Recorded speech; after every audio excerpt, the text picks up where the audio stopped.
समस्त प्रभु जीशु को विश्वास करुवा विश्वासी भाई भौणी को समस्त को नमस्कार। मु सागर आप देखुं सागर मुंडा यूट्यूब चैनल। आज आम पवित्र शास्त्र बाइबल जहन 8 पर्वर 12 पद आम पढ़ा।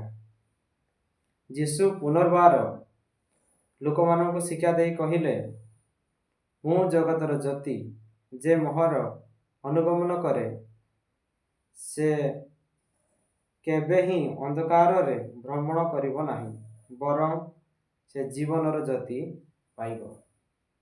प्रभु जीशु को जे विश्वास करुची, प्रभु जीशु को जे पाइची आ प्रभु जीशु को जे अनुगमन करुची, सी केबे हेले अंधकार रे भ्रमण करिब नाही, बरं सी जीवनर ज्योति पाइछि बोली लिखा जाइछि। मोर प्रियर भाई भौणी माने, आज प्रभुंकर जीशुंकर जदि अनुगमन करूना आ गोटे साधारण जीवन काटुचंती, ताहा हेले एबे मध्य अंधकार रे भ्रमण करुछंती।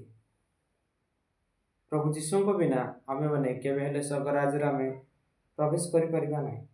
काहेकि ना अंधकार रे जदि आमे अंधकार जदि माने अंधार रात रे जदि आमे जीवा, आमानक निकट रे जदि आलुओ नथिबो बा लाइट नथिबो, ताहा हेले आमे अंधकार रे अंधार रे आमे किछि देखि पाइबा नाही।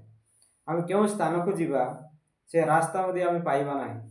सेही परि जीशु होचंती आ जगतर ज्योति अटंती। जीशु को बिना आमे माने के स्वर्ग राज्य को आमे जाई परिबा नाही।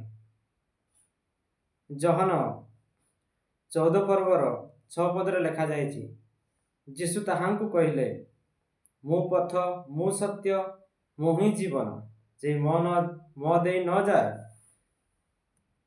केबे हेले पिता को निकट को जाई पारे नाही। मोर प्रियर भाई भौणी माने, हम जीशु को बिना केबे हेले आमे अनंत जीवन पाई परिबा नाही। आज जीशु को जे पाइछि से सत्य को पाइछि आ से जीवन पाइछि। जीशु ही सत्य परमेश्वर आ जीवंत ईश्वर अटंती। सेथिपाई तो से मनुष्य मानकर पाप पाई, मानव जाति को पापर उद्धार करिया पाई से जगत को आसिले। आउ से मनुष्य रूप रे जगत को आसिले।